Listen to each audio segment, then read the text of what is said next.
Something to say about that, brother Ankh. So I asked you, what are your thoughts? Talk to me about what was going on with you last night and what you saw.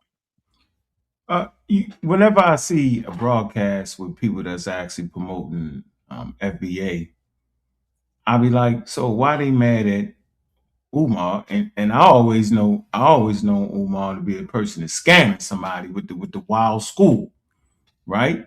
But he still got a right to make up a name. And so I'm wondering, why is people in the FBA mad at Umar making up a name? He's just making up a name. And so when I watched the broadcast, sincere to God, I think that's his name, right? They mad at Umar. They banging on Umar. Okay. But my thing is, I guess we all bang on each other because at the end of the day, it shouldn't be a fight whether African Americans or FBAA, as I like to say, okay, shouldn't be an issue if we make up names. What we do understand is if you make up a name, you can't all of a sudden say it's 40 million of you. So they constantly say that it's not 40 million FBA. That don't make no sense. I don't know how many of them it is. But that you can't do. But what I do understand is that African Americans, Black Americans, or FBAA or FBA or ADOS, or whatever you want to say, we all got the right to make up names. But what we shouldn't do is we should not bang on other people, right, for just no reason at all. Like, say, for instance, Pan-Africanism. We have a right as African Americans, Black Americans, however you want to say, to choose what it is you want to follow. You not only have a right to do that, it's you can do that as long as you're not stepping on somebody's toes, downgrading the person, right? You can do that, right? But it seems to be an issue. I don't understand why they bang on individual people from Africa because they from the continent of Africa. Individual people from Africa are not actually the problem. One person, two people from Africa can't change the course of history in America because the people that enslaved you clearly know who you are. So as I watched that broadcast, I'm freaking, so you would have to do some deep studies. This is serious, right? To even say you're an African.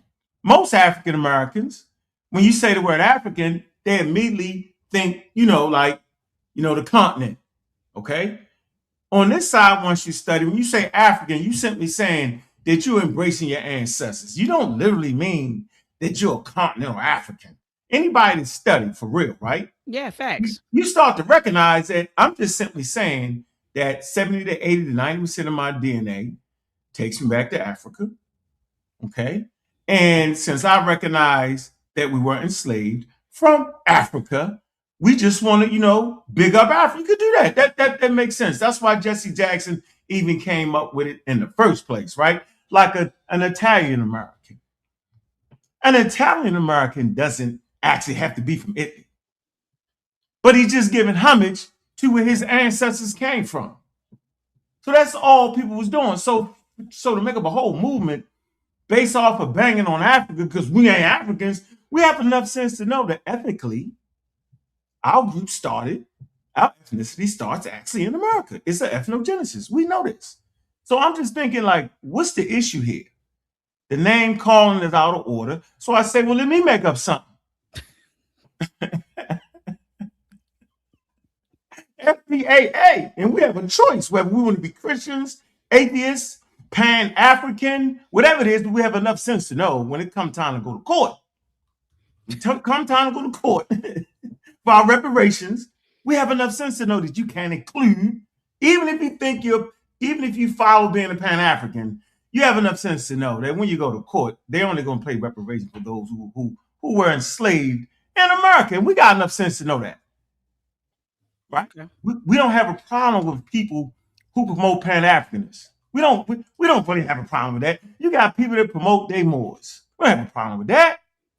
I mean, it's funny when they make up the things. Even if you think you're a Black Hebrew Israelite, we don't really have a problem with it. We have a problem with it when you try to make everybody that. And see, that's what FBA is doing. They making everybody that and claim it's 40. It's not 40 million nothing. That's not real. That's not legitimate. And I'm wondering why they think that. Why they actually think that when we say African, we don't really think that we're ethnically African. I know I repeated that, but I want to get that. I want to get that straight. So we saying like, when did other people become our enemy like that? Mm-hmm. It's an individual basis. You may find some people from the continent that actually love African Americans. You will find people on the continent that don't like the way Americans act, because at the end of the day, they all look at us as being American once we get over there. And once you cultivate yourself in a culture and you start to get used to custom and traditions, and they accept you in the fold, it's okay. But I don't understand what's the individual venom for people to practice Pan-Africanism. Even if I say humans come from Africa, now I'm a Pan-African. You know what I'm saying? That's a scientific fact, Dr. Mayat. Yeah, facts. I mean, yeah, absolutely. Let me jump in here now, because you said a whole lot, brother. Let me jump in, because you said a lot that triggered some thoughts. And the first thing that you said was, well, hey, like, you all, or the term FBA was created, and we know it was Brother Tariq Nasheed who came up with the term or the moniker FBA, right? And so your first position was, hey, well, okay, he has a right? We all have a right to self-determination, meaning that we can create for ourselves, speak for ourselves, right? Like we could create for ourselves, speak for ourselves, define for ourselves. We all have a right to self-determination. And so Brother Tariq made up the term foundational Black American, right? And so then now you have people like you're saying that are saying, well, Umar Johnson is now creating his own thing, DAFA, right? The descendants of African freemen in America. And so people are now banging on him because of the term that he created. And your position is like, well, wait a minute. We're making up terms. We all have the right to make up terms. And if you want to describe to those monikers, that's on you, but we have the right. So how can you deny Dr. Umar Johnson's right to self-determination, right? If we're saying everyone has a right to self-determination, so does Dr. Umar Johnson, whether you agree with the moniker or not. Correct. He has the right? Like he has the right. Another thing that you said was, then you started talking about, sort of ideology, right? Like you were saying how people, well, you're saying, first of all, you talked about the term Africa, and you said we use the term not because we think that we are continental Africans, which none of us think. I don't think I'm a Yoruba woman. I don't think that I don't think that I'm an Ashanti woman, but it's a connection. And like you said, I mean, 96% of my DNA is sub-Saharan, a sub-Saharan African, right? And so, I mean, it is what it is. And so you're saying that, hey, we know that we're descendants from African people. We were brought here and enslaved on this land, right? And and we're African people. We're actually an amalgamation of different African ethnicities. That's what the African American, that's who we are, and so you're saying that when we say that we're African, we're not saying that. And then someone in the chat said, oh, the term African is a British term, and it's not. And it's actually one of my moderators, and I'm surprised that you even said that. It's not a British term, brother. But anyway, so you mentioned that. The second thing that you mentioned Africa, and then you mentioned something else. But you said because we identify, or express, or we're proud of our African heritage or identity, or we even say that we're African, people automatically classify folks as Pan-Africanists. Yeah, and that's crazy as I don't know what. So when I was on the telephone with you earlier, I said to you, Ankh, it seems like people have an issue with understanding what a nationality is, what an ethnicity is, and what an ideology is, right? So nationality, ethnicity, and ideology. So people are acting like because you're African American or FBA, you can't be in a Pan-African. And I don't understand that, because at the end of the day, just like you have a right to subscribe to a moniker, an ethnic moniker, you have a right to subscribe to any ideology that you choose, And so some people like myself subscribe to Black nationalism and Pan-Africanism, and that's my ideology. I have the right to do that. But you can't now go and dictate how people identify and what ideologies they subscribe to. And so I'm getting ready to land my plane with this. I do want to share my screen with you all.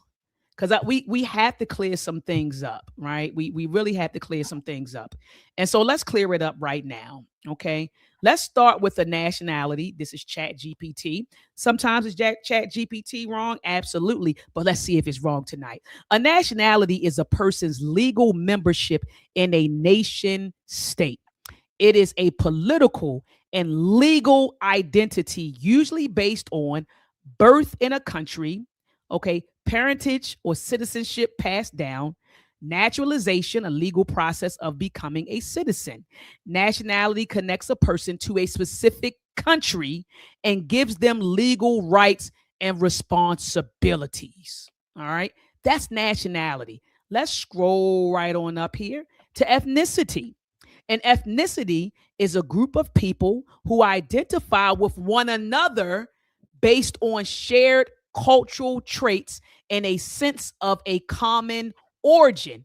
These shared traits can include ancestry, ancestral lineage, language, tradition and customs, religion or spiritual systems, history and collective memory, food, dress, music, and social practices. Ethnicity is about cultural identity. It's not biology. It is different from race, which is typically based on physical characteristics, even though I know Anka beat that up. But I hear what Chad is saying about No, race. say it again, though. Say it again. Says it is different from race, which is typically based on physical characteristics. Yeah, they just trying to give you. Yeah, they just trying to give you what the difference is and how people have applied it. They're not saying what was right or wrong. Exactly. So I want people to understand that you can be in and you can belong to the same ethnic group, right, but subscribe to different ideologies. You understand? So let me get to what ideology is. Hold on, and I'll land my plane.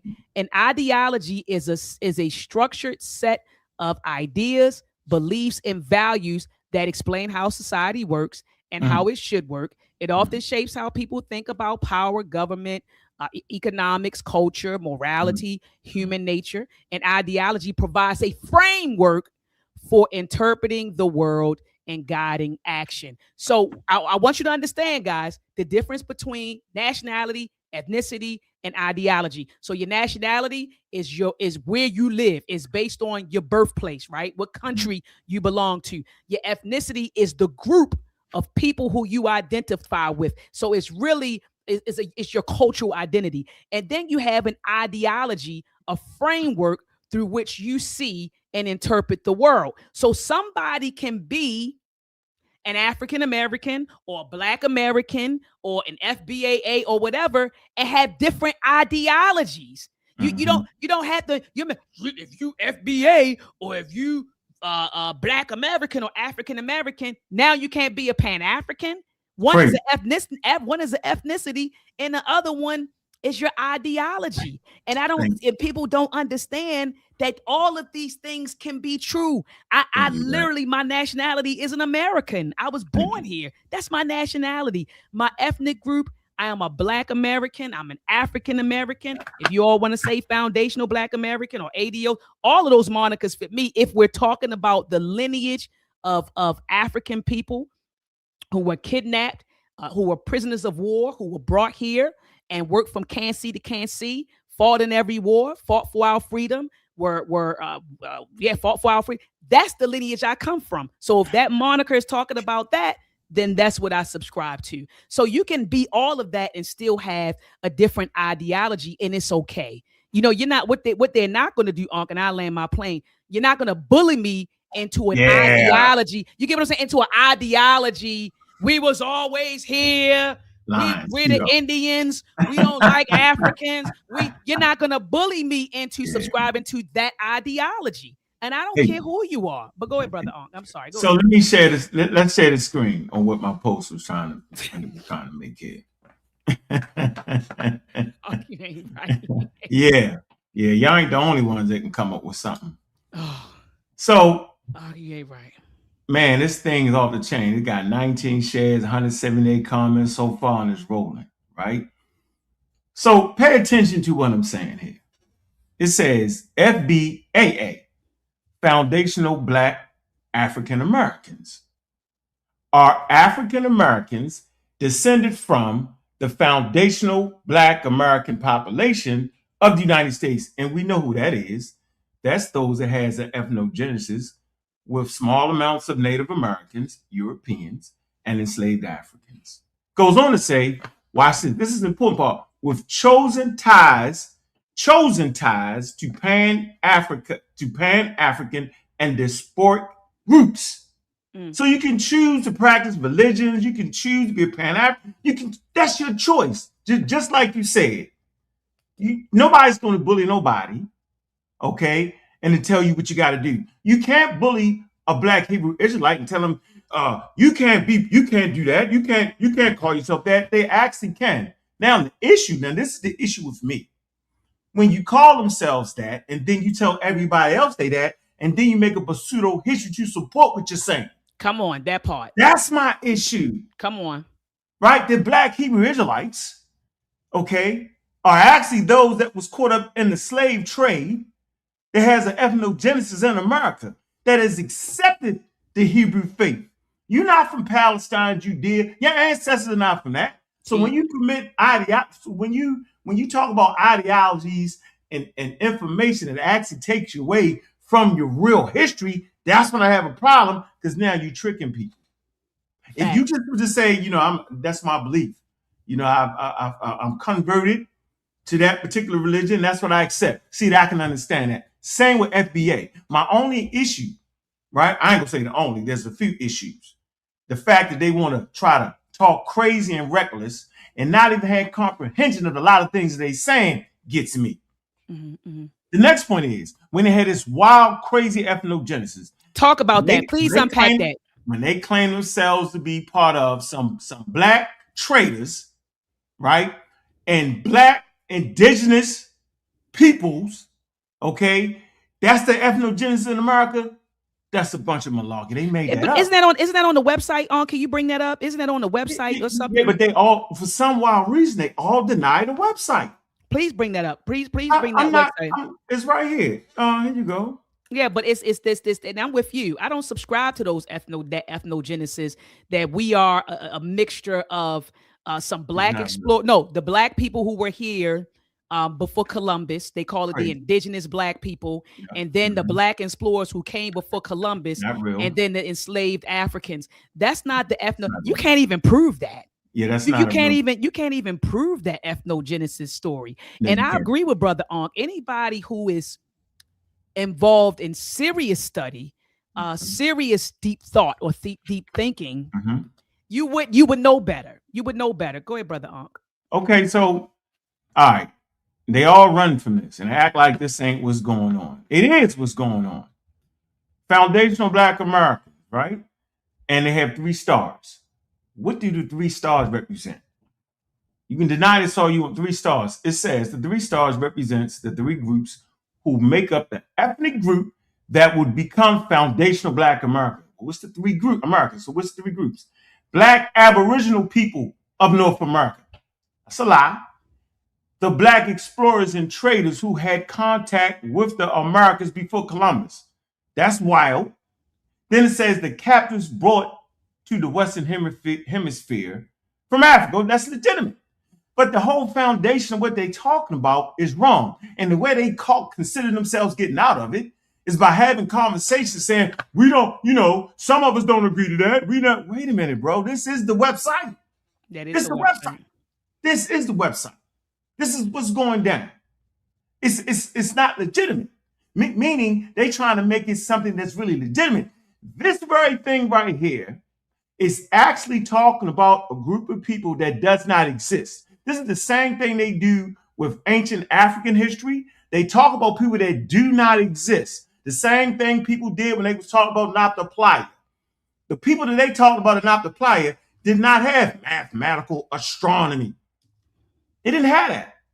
So to act like they had that, they didn't have spaceships in ancient Egypt or ancient. It didn't have that. So whenever you add them things on, you're actually making up a group of people that don't exist. So this group of people does not exist in history and will be the first point that would get you out of getting your reparations, because they never came across these people. They don't owe these people right here a dime.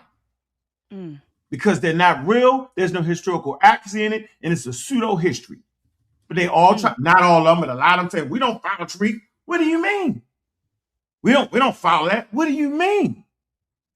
What are you talking about? So it's all over the place. So, for me, Doc, I'm FBAA, foundational Black African and American, and we rock with whoever rock with me. What's the key word? I don't want to cuss on your program, right? But I F with whoever F with me. You get my point? Yeah, you did. No, I'm with you. And brother Doc, peace to Dr. Asar in the building. Peace to Dr. Asar Winkler. He said peace to brother Ankh in the chat. And Dr. Asar said this, and I've been thinking about this, Dr. Asar. You made the comment that all identities have an ideology, right? All identities have an ideology. And so I posed the question in chat just to see what chat was going to say. And it says, not all identities automatically have an ideology, but many identities are influenced by or associated with ideologies. And I already knew, Dr. Asar, when you said that, you didn't mean all, right? So it says it depends on the type of identity. Some identities are primarily cultural or descriptive.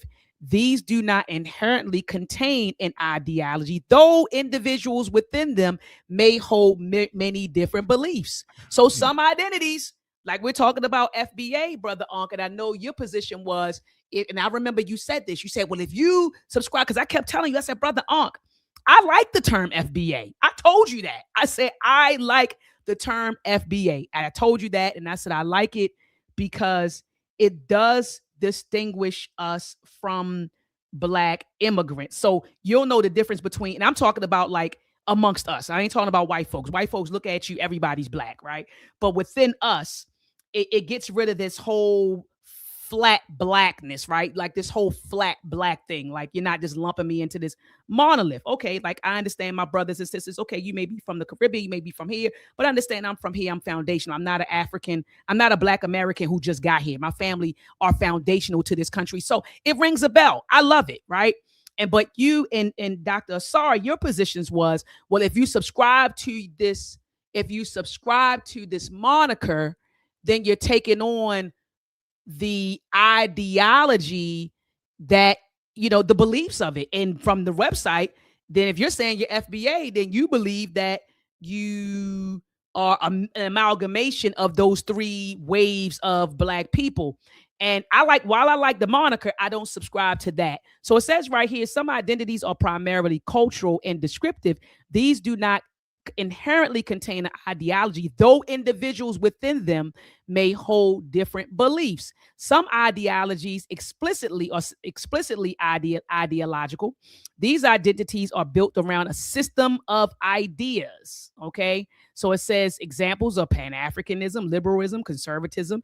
It says if someone identifies as a Pan-Africanist or a liberal, that identity is ideological by definition. So the first one you're talking about cultural, and this one is ideological. And then it says right here, some identities become ideological over time. So certain identities start as cultural or demographic categories, but can take on ideological meaning in particular historical context. So for example, a national identity can become ideological when tied to nationalism. So in short, no, not all identities, are inherently contain ideology, but many are shaped by, influenced by, and mobilized through ideology. I just wanted to say that because I know that was a thing that you and Dr. Asar have said over and over again. You subscribe to FBA, then you subscribe to that ethnogenesis story. And it's like, I don't like that. I don't agree with that in some of the things that they espouse, even the stuff that they say that's anti-Pan-Africanism. I mean, anti-Pan-African. I vehemently disagree with their thoughts and their sentiments containing regarding Pan-Africanism. So they say a lot of anti-African and anti-Pan-African stuff, and I have an issue with that. So I land my plane right there, brother. Go ahead. Brother Ankh, you muted. Yeah, that's their whole thing, to attack Pan-Africanism, and most of them don't even understand what it is. That's the crazy part to me. Crazy as hell. And Crazy as that's the hell. craziest part to me. And the people don't even understand why we even say the word African or Africa. Okay, first of all, the word Africa actually presumably comes from the word Afrik, from the Afar tribe, which is an indigenous African Berber tribe. They're indigenous to the continent of Africa, and it was the Romans named their province, Roman province, after that indigenous Berber tribe. That's where they think the name comes from. Later on, it was applied, okay, to the whole continent. Okay, that's not an African thing to apply names to an entire continent, because they had not circumnavigated the continent. Okay, the Europeans end up doing that, right? And so that naming convention comes from what I just said it did. So this clip right here is interesting. Okay, so sincere to God, he had some nice young ladies on the panel, both of them, very, very intelligent. So I'm not banging on them, but it's things that were said that kind of got me. I was like, really? So let me play the clip real quick. All right. As usual, sincere to God, he don't know what the hell going on. He always in that state, right? And at one time I came on this program and he put me off for nothing. But we ain't put him off when he came on our program though. But he put me off in the middle of me talking because he couldn't handle the answer. All right, so let's play the clip and see what the sister says. All right, Breek, that's how she say her name. I think it is Breek or something like that. Let me play the clip. Here you go. Let's see what she has to say. Very intelligent sister. Ourselves from Africans. Well, did the Africans give a fuck about the spiritual ramifications from applications of us? There and he talked about the spiritual ramifications of love it. Then he sat there and he talked about the spiritual ramifications. So he's talking about Umar Johnson. Everybody knows Umar Johnson talks in circles and he double triple talks. All right, but he has his points. Now she's responding to him. All right, now watch this. Cases of us separating ourselves from Africans. Well, did the Africans give a fuck about the spiritual ramifications of them doing voodoo on us before they sold us to the white supremacists? Now, see, so I'll always, that just gets me. First of all, Africans didn't sell Africans. Y'all gotta get this straight. There were different polities, different cities, states, tribes. Facts. That sold, that were engaged in warfare or whatever, and participated in the slave trade. It wasn't even no concept of African back then. Keep going, please. Right. There was no concept. It wasn't even a concept. So when you say that, that's actually a European talking point to make it seem like we was cousins and brothers and like barbarians, we just sold ourselves. That's not true. That's a misrepresentation of what actually happened. We got the names of the tribes. We know. Matter of fact, we even understand that Africa already had a slave trade. We didn't need Europeans to come in and give us a daggone slave trade. Now, I challenge you to figure out exactly what that was and how it operated. That's important that is germane to the conversation. Understanding what was it, what was they practicing, how did they do it? Was it people in debt? Was it prisoners of war? Okay, what exactly was it? And you're always going to have some wild, sneaky nitwits, right? That's going to go against the rules and regulations anyway. We're not talking about them, but it was criminals. So they did not have a penal system. I think this is important to know. Is that not important to know? There wasn't a prison system. Didn't have a prison to put the criminals. And oh, by the way, people that live on the continent of Africa committed crimes at times like all humans commit crimes. So what did they do? Right? They put them in slavery. Okay? There were people that owed debts.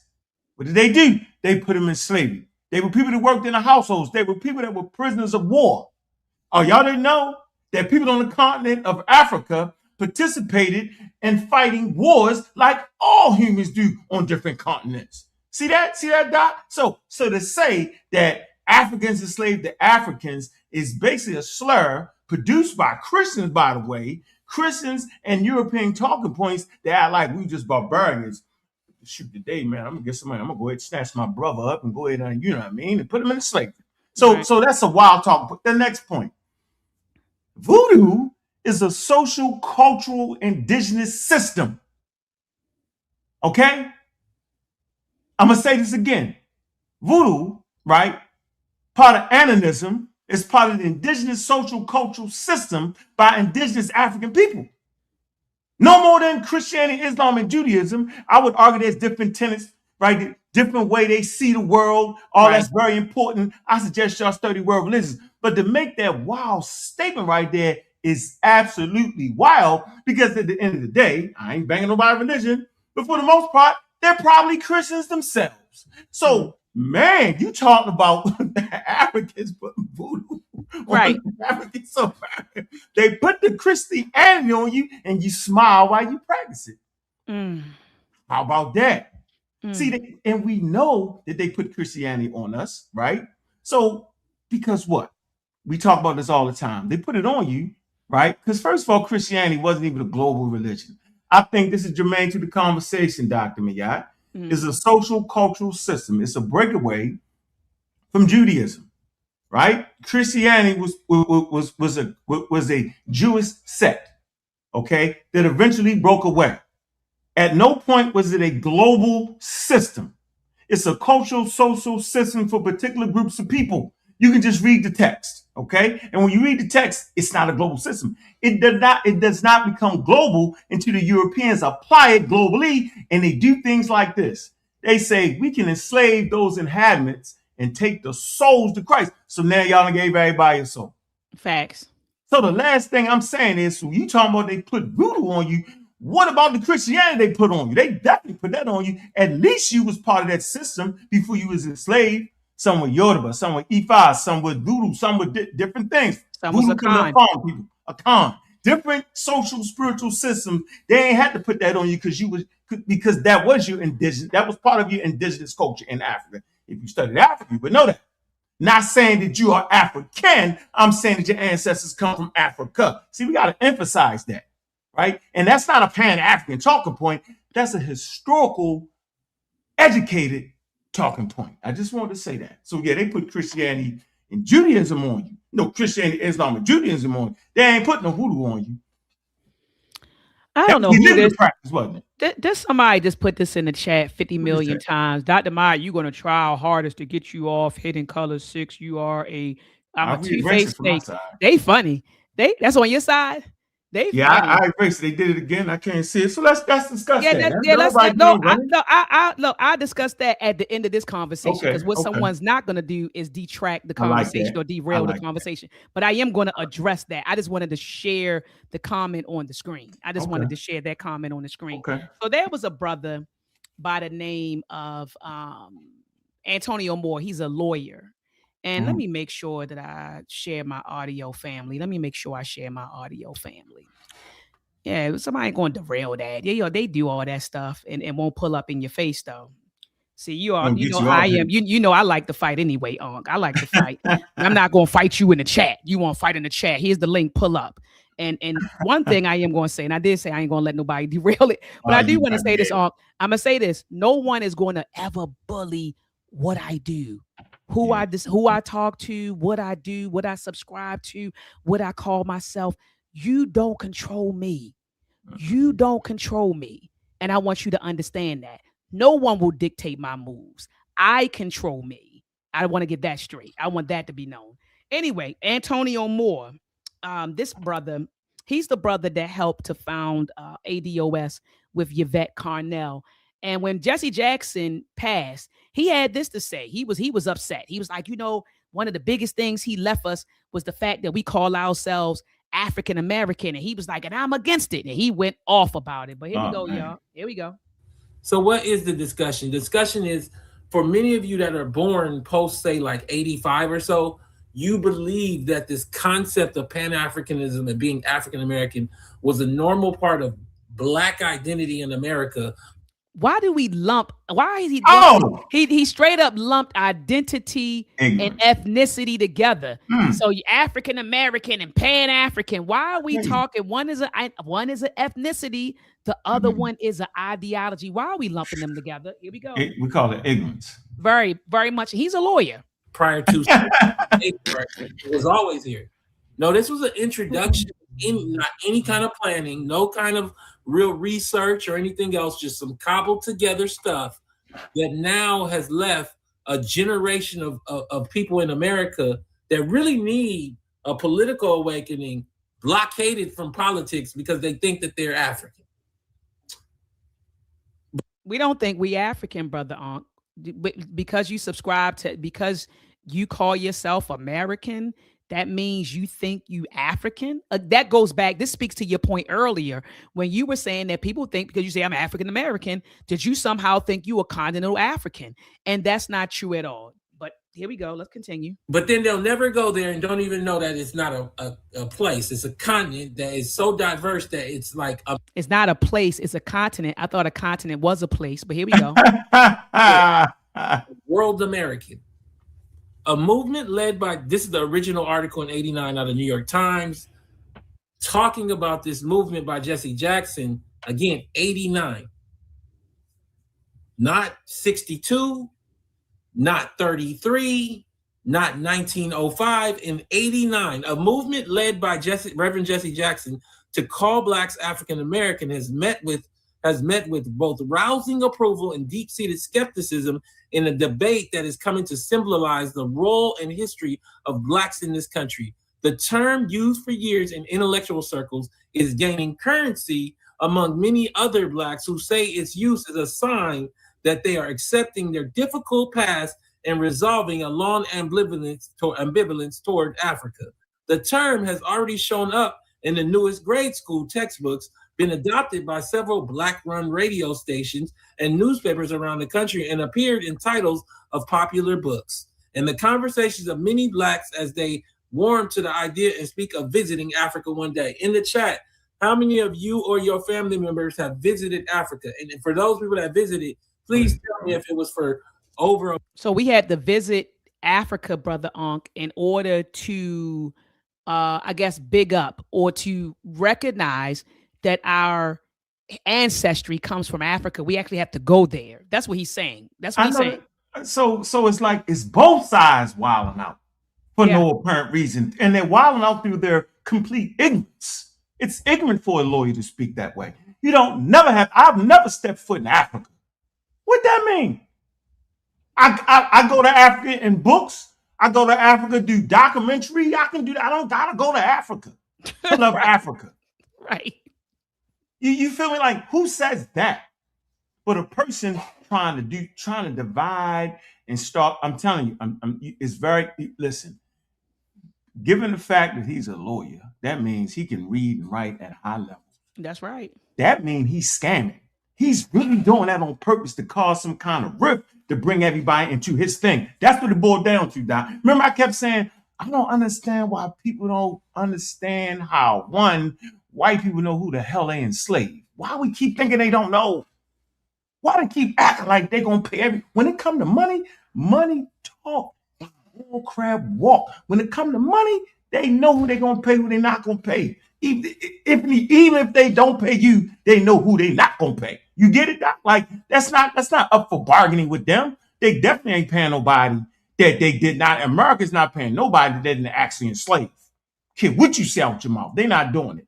And for him to act like you got to go to Africa or go anywhere near continent Africa to still honor and love the fact that you understand that you had ancestry in Africa is just ridiculous to me.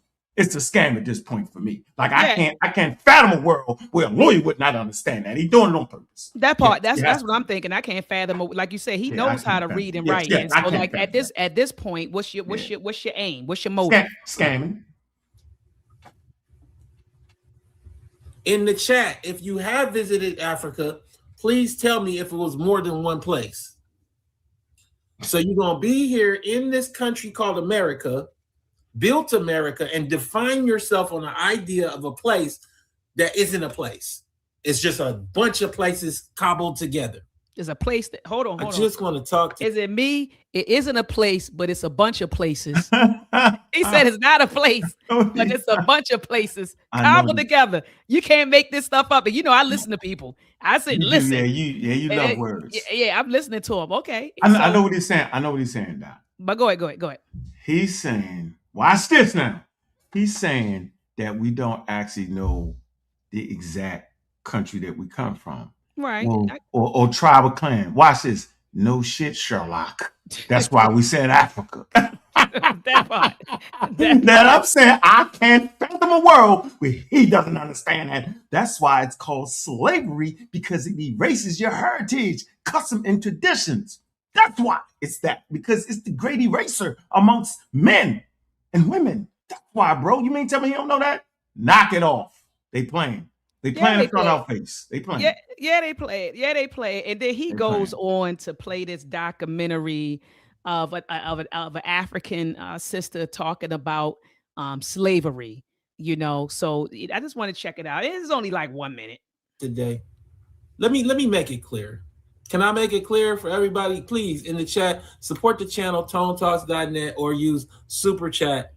I want to make this clear. I'm going to play this 1 minute clip from a History Channel documentary, and I will play it multiple times throughout the show for those people that are coming in late. 310-388-3499. Let's just make it clear so everybody get on it. Right? Can I do that? Areas were desolated or depopulated. The fact that the most active part of the population was being sent was not worrying at all to those involved in the trade. So far as they were concerned, it was profitable business. And that was all that mattered at that time of the trade. They were not worried at all that it was a period of social mistrust, fear, suspicion, insecurity. All they wanted was that they wanted to sell these slaves because of the money and the profit they would make from the trade. Some ask how Africans could sell Africans.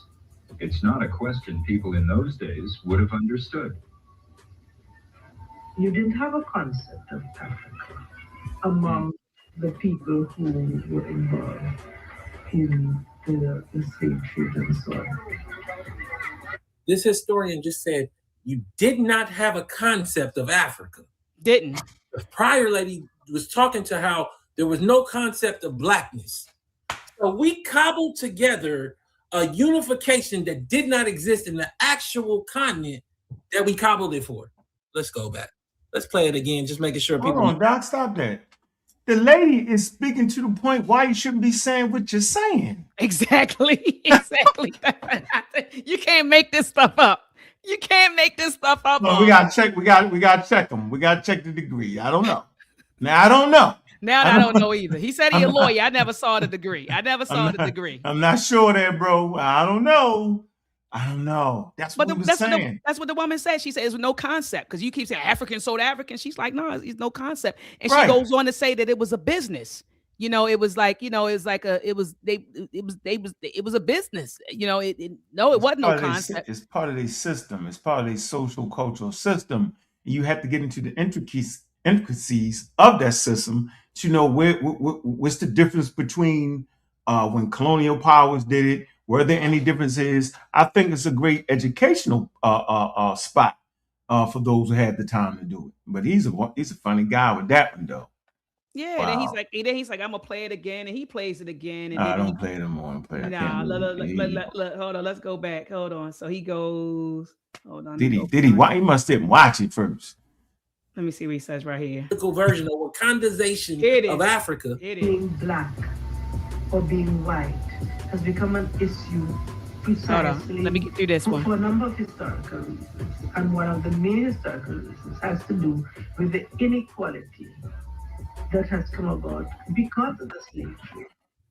The inequality that has come about because of the slave trade that was created in part by Africans in Africa that sold us here has created the concept of black and white that is most anchored here in America.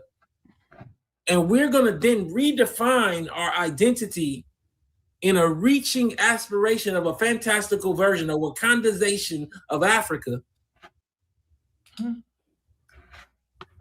And I got to deal with people who have no idea that anything exists and will likely never go to the place, but always dream about going there for no other reason than because they don't know what to love.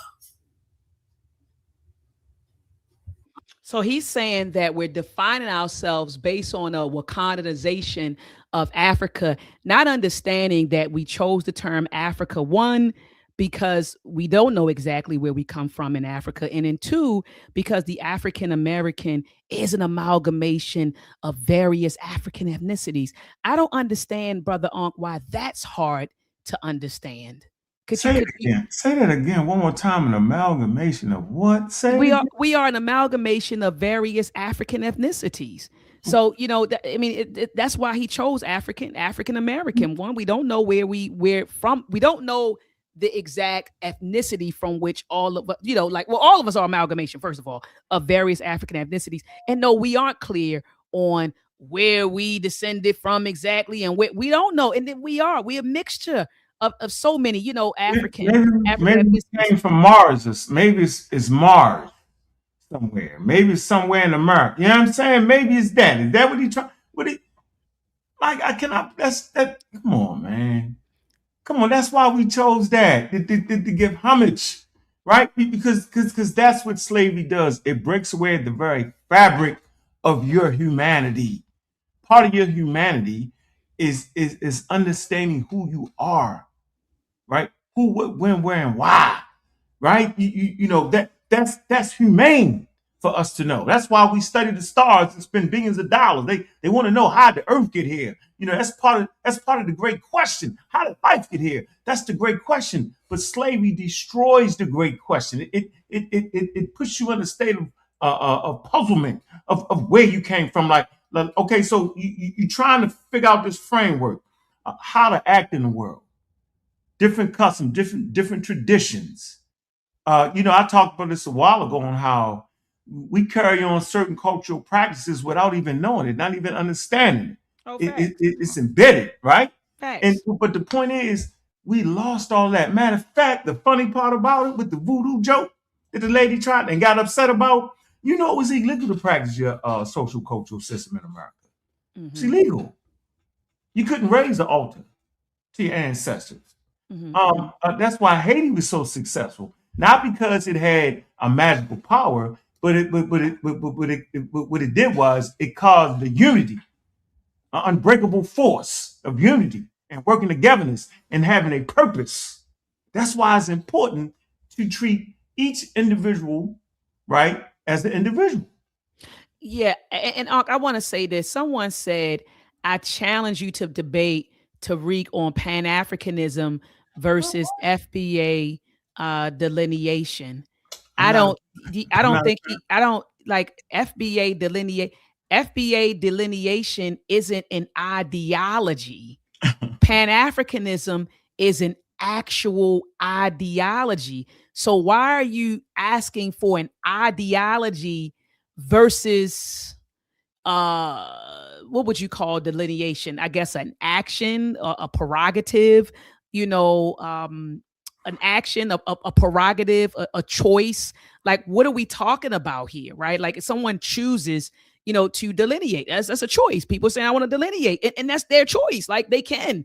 Why is that being put against an actual ideology? FBA delineation is not an actual ideology, right? Like, I'm just trying to understand what are we doing here? Again, I think that people have an issue with understanding nationality, ethnicity, and ideology, and understanding that you and I could share the same ethnicity, nationality, and still subscribe to different ideologies. I don't get that.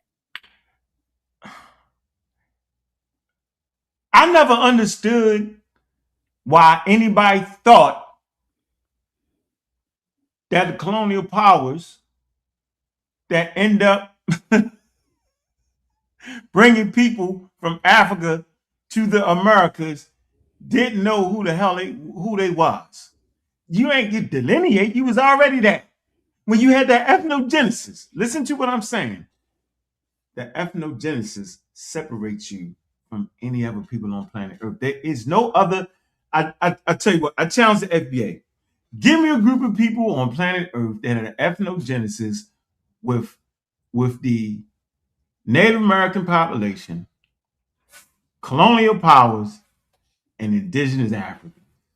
Go find those people. You're only going to find them in one place. Mm-hmm. Like, that's my point. Like, we was already, somebody had, some nitwit somewhere has convinced you that you some kind of way wasn't separate from a continental African that never left Africa. Some nitwit somewhere has convinced you through pseudoscience that there is not a separation. That don't make no sense. Imagine going to a court. There are specific rules and regulations for getting reparations. Now imagine going to a court telling them that, hey, you know, we not, they gonna already know. They gonna already, they know who you are. This is, if we stand up here having this conversation, Doc, about who we are in our ethnogenesis, then why wouldn't the people who act universities, you mean to tell me you couldn't go to a major university and they wouldn't be able to tell the difference? They don't know. The most important thing that we would have, okay, as African Americans or Black Americans, whatever you choose to be, right? It would be to get these reparations. I feel like each generation should fight for the reparations, right?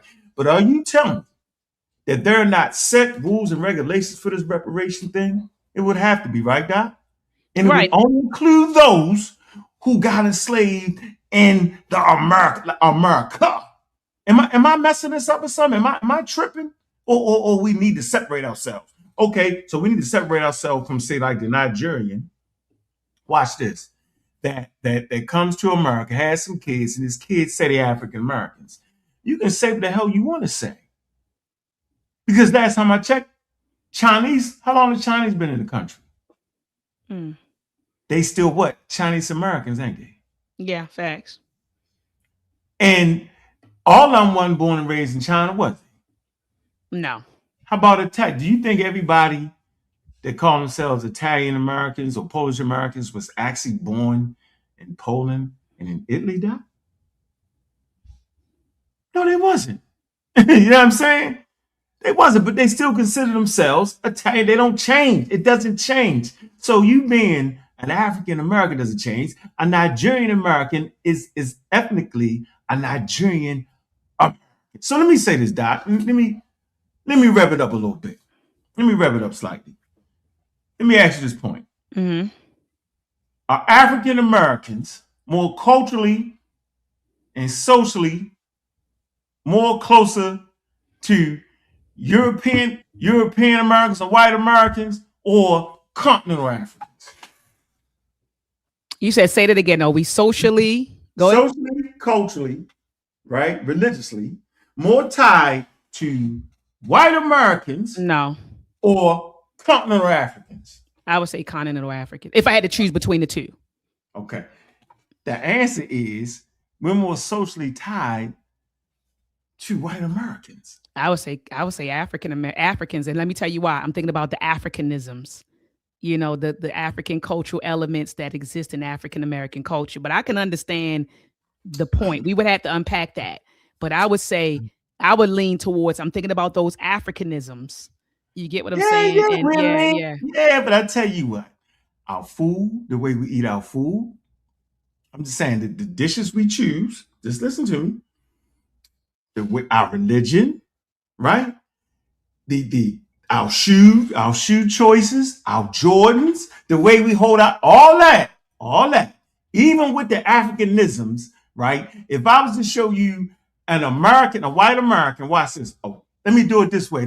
This is more comfortable for the brain. Watch this. Go ahead. Let me take a white American, okay, and a white boy from Australia, and an African American. If you was to clump them together, you only can put one in one category. Where would you put the African American at? Would you put them more culturally related to the Australian? No, come on, right? No, right. You get my point. No, I get you. No, I get your point. That's all I'm saying. That's all I'm saying. I get your point. But even when you talk about the religion, right? When you go to a white church, they don't do religion like we do religion. No, but I'm just saying, when you go to a white church, they don't do religion like they don't even talk. The pastor, when we go to talk back to me, we got that call and response thing going on. The way we shout, we start doing our praise dances. They don't do. That's what I mean. When we hold on. But I'm just saying we do it differently. I'm not saying that it's not there. I'm not. Yeah, I'm not saying it's not there, but we do it. Though a lot of Africanisms exist. When you go to the hood, what happens? Somebody died. What we doing? We putting the shoes around the lights, the shrines outside. We pouring a little liquor. We pouring the libation. The way we worship, even like you say, our swag, the way we dress. I hear what you're saying. Yeah, but I'm thinking about those Africanisms that still exist within our culture. So that's why I lean more towards continental Africans. That's just me, though. That's just me. You know what I mean? But I hear where you're coming from. Hold on. I want to let Tone tell you why he created ADOS. All right. Why he created ADOS. Oh, you on him. You on Tone. Can you hear it? Loud and clear. Okay. People who have no idea that anything exists and will likely never go to the place, but always dream about going there for no other reason than because they don't know what to love. It's coming. Here it is. My goal in creating the American Descendant of Slavery movement with Yvette Carnell was an awakening, and I've caused that awakening. Now it is up to each of you guys to figure out what you're going to do. He didn't say why. He did it. In the end, it cracks an eggshell around this concept of African American that Jesse Jackson gave us, left us, created and cobbled together that never made sense. And I'm just saying to you today, we're going to go through it. Can we? So he said that ADOS is a political awakening, and it basically, is a challenge to what happened or undoing of this whole, he calls it an African Americanization. That's what he calls it. So it's the undoing of being African Americanized. And he was saying that it just never made sense in the first place. So ADOS, that's why they created it. It's a political awakening. But hold on. We go through it together. 310-388-3499. You're welcome to call in if you feel otherwise. Understand, when I showed this documentary initially, it was in context of what? The Woman King.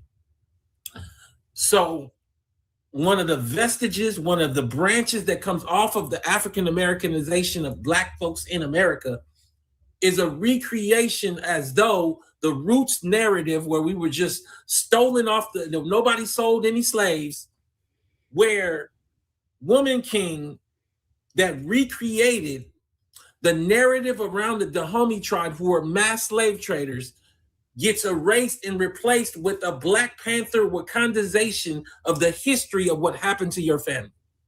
What happened to your family was an atrocity. But it was not an atrocity just done by white folk. They led the way. It was an atrocity at the hands of people that have family members that are still in Africa benefiting. This term, African American, is a process, in my view, of erasing that. Can I talk today? Can I get? I didn't make just the Woman King flop. I made it so that they were not going to recreate Nana Sika, as one example, the character played by Viola, as if she didn't mass murder, as if she didn't slit the throat of slaves on the boat. That's in the history books. She was not a hero. And you're not going to tell me that. So I guess what I'm saying to you is when we look at this concept of African American that Jesse Jackson left behind, to me, it harkens to a broken legacy, a legacy that decided that it was just going to make up a story in many ways. Not only that, it was going to tell us that Africa was more country than continent and more continent than broken up place. I don't think people mix that up. I think people are clear that African is a continent, right? And that is not a country. So I'm like just trying to understand what his point is. But hold on, one more minute.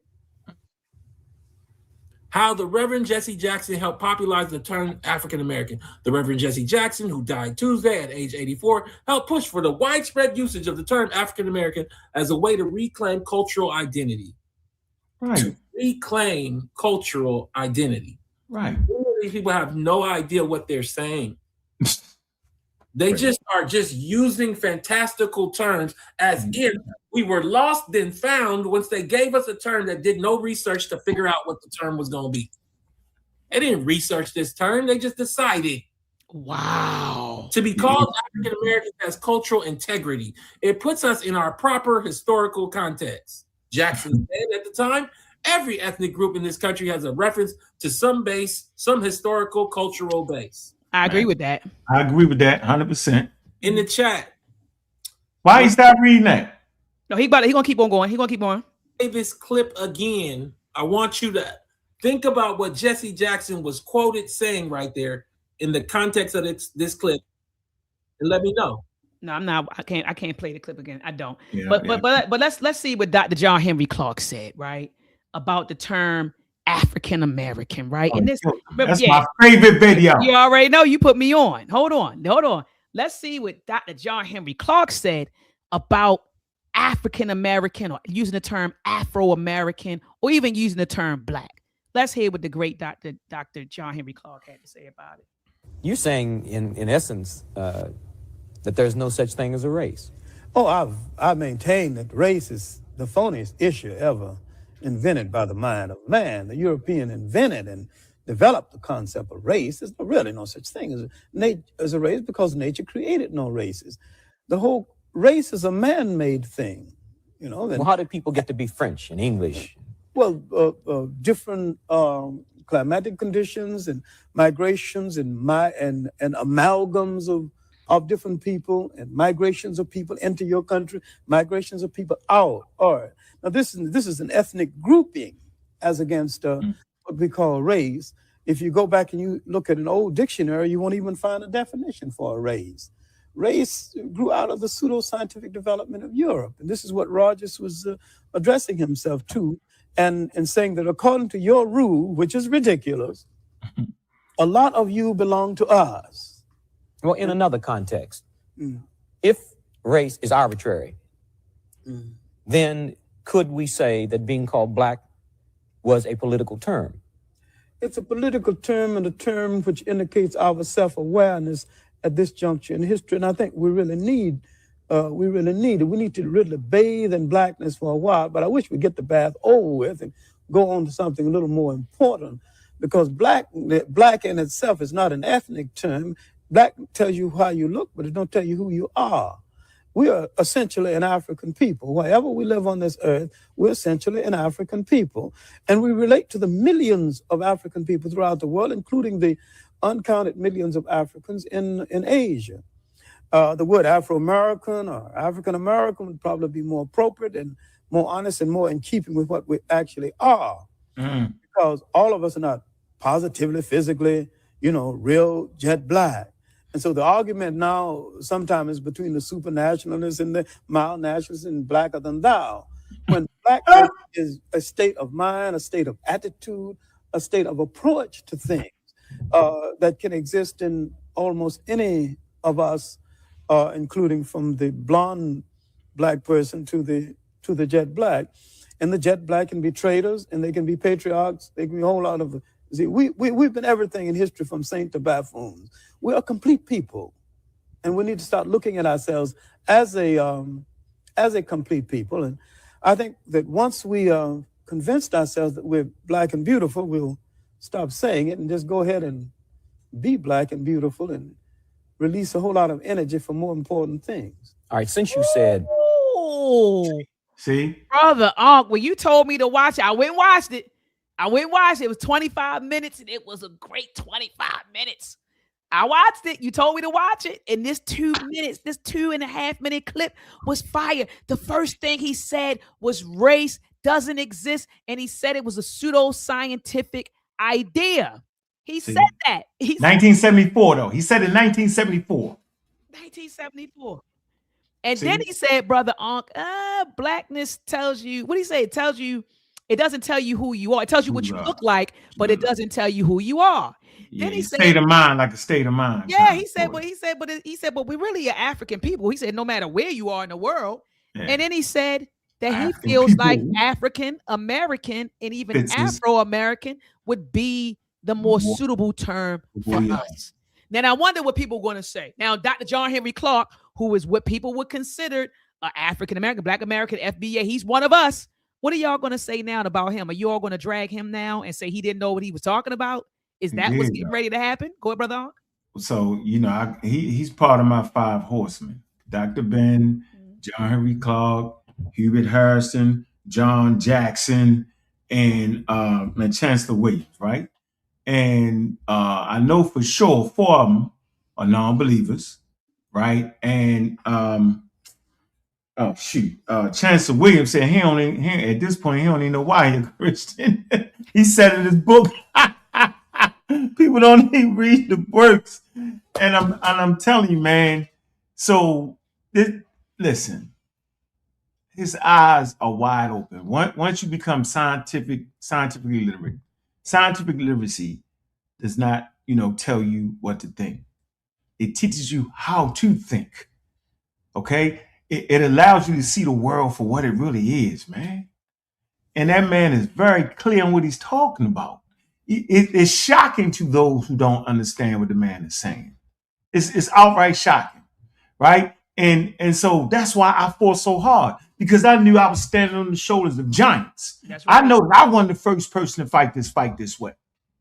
Y'all just forgot, okay? Jesse Jackson, he was leaning. That's what he was leaning. He was like, yeah, that's what that is. You gotta, this explains who we are, okay? In America, our ethnogenesis, right? And I always felt like the mandate was know your history, because in knowing your history, it allows you to know where you at and who you are, man. Not a made-up history. Made-up history put you in the same default setting that you was fighting in the first place to get out of. That's why I be so strict. That's why I draw that line right there. That's why I draw the line, Doc. Right. I have to draw the line there. We not no black indigenous black people, no black trade. That's all trash. I don't got to debate you. I don't got to debate nobody on that. It's trash. Mm-hmm. It's trash. I'm not debating Pan-Africans, whatever. I don't even know what y'all talking about. Okay, I don't even understand that. So the conversations aren't clear. Now that I really first time even heard the guy who started ADOS, that's why Tariq came in and smashed and grabbed and split down the middle. Smash their stuff. Tariq smashed their ADO stuff. He smashed their little stuff. Tariq smashed their stuff. So right down the middle. And guess what? The African Americans are still standing. Foundational black African Americans are still standing. Oh, man. Yeah. See what I'm saying? Through all that. So they can choose the people they want to be, Doc. Yeah, that's everybody can choose. And that's what I'm saying. Like, no, we shouldn't be banging on. Like, if somebody chooses, whatever moniker you choose to subscribe to, that's on you. Okay. And I'm at a point, Brother Ankh, if people want to be pretendians, I'm sorry, I meant to say Indians.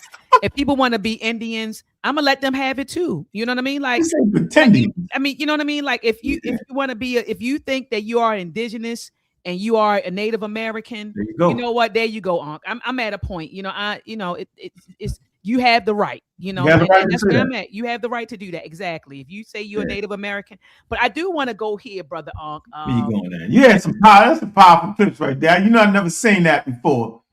Which part? You have seen all of it. What you talking? I ain't seen it. I ain't seen my man with the ADOS. I didn't talk. Don't talk. Yeah, I always thought that was wild anyway. From day one, I thought it was ridiculous. Yeah, the whole thing. Me, I never made. I say, so you mean tell me the people, the borders over here don't know who we are? They gonna let some Nigerians trick them and get the money?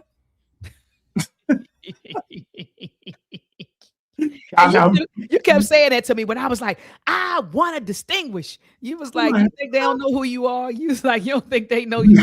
We over here hiding in America, 40 million. You say you don't think they know the difference between you, who've been here for hundreds of years, versus the person that came over in 1970. You had some kids. Who you are? They had know some who kids. You are. Had some kids acting like they're African Americans. They like, right up to the time to get the money. You won't get that check. They ain't getting that money. They ain't getting that money. But look, Ankh, I want to play this other clip. It was a debate that happened in 1989. For those folks who don't know, a debate that happened in 1989. Yeah, some people don't know. But it was a debate that happened, because some people did not want to identify. They didn't like everybody, when Jesse and them started saying African American, you got some people that was like, nah, I ain't African American. You then you had some people that said, call me African. Then you had some people that said, call me Black American. And some people said, call me Black. Don't call me American, because I don't feel like we're there yet where I'm getting all my rights. So there was a lot of things happening. And I believe this was in 1989. But look at this. Kwame Ture debates. It says, what's in a name? African, African American, Black, or American in 1989. So let's check it out real quick, Brother Ankh. For more on the story, we turn now to 4 other people with different views. Kwame Ture is an organizer with the All African People's Revolutionary Party, a group attempting to politically unite African people living in 113 countries all over the world. It was his call for Black power in 1966, when he was known as Stokely Carmichael, that catapulted the term Black into popular usage. Leon Winter is a copy editor for the Wall Street Journal, and last week wrote an article that appeared on the journal's op-ed page called "This African American Still Feels Black." J. Bruce Llewellyn is a businessman who owns the 8th largest Coca-Cola bottling company in the country. He also owns television station WKBW, an ABC affiliate in Buffalo. Ramona Edlin is president of the National Urban Coalition. She proposed the name change at the Chicago meeting of Black leaders last December. And to you, Ms. Edlin, the current initiative is largely your brainchild. Why is it important to use that term and not Black? Charlene, we have an opportunity to renew values such as mastery and learning, the importance of the family, unity, which is of the utmost importance right now, at a time when our children couldn't be in more distress and turmoil, when we face a new century, and it's up to us to be sure that the problem of the 21st century is not also the problem of the color line, as Du Bois prophesied in 1903 this century would be. But how does African American affect all of that? Well, we see, going back to African cultural ties to the land base that is our mother as crucial in this process. And what I'm hoping is that we can recreate some of the spirit of the movement years, particularly for the children, by going back to values which were stripped systematically from us, as we all know, when we were enslaved for 250 years in this nation. Mr. Winter, you don't want to change from Black. What's your perspective on what this sister just shared, Brother Ankh? About the term African American, right? Yes. I think, yeah, you want to kind of, and so the way slavery wins is that it mentally enslaves you. Mm-hmm. And so mentally, to unlock those chains, you simply have to know where you come from as best as possible. Okay, we can't get the tribe, we can't get the, but as best as possible, we can tie ourselves back to West and Central Africa. And I always felt like that was important. So she has a great point right there. And then this brother right here says this. No, well, I don't disagree that it is important for us to be cognizant of where we come from and the depth of our history that began before slavery. I just see the particular need in calling for renewal of the movement to leapfrog over the 400 odd years of history and of proud accomplishments that we can point to and indeed need to reacquaint our children with here in this country first. So I believe that it is important to teach the children and to, in general, imbue Black America with the knowledge of where it comes from, but to focus this effort on claiming what is ours here as Americans, which is the country that we are citizens of and where we pay our taxes. So he basically saying like, look, he's Black American. She's saying African American, connect me back to my roots. You know, my cultural foundation came from there, right? Like my cultural identity started there.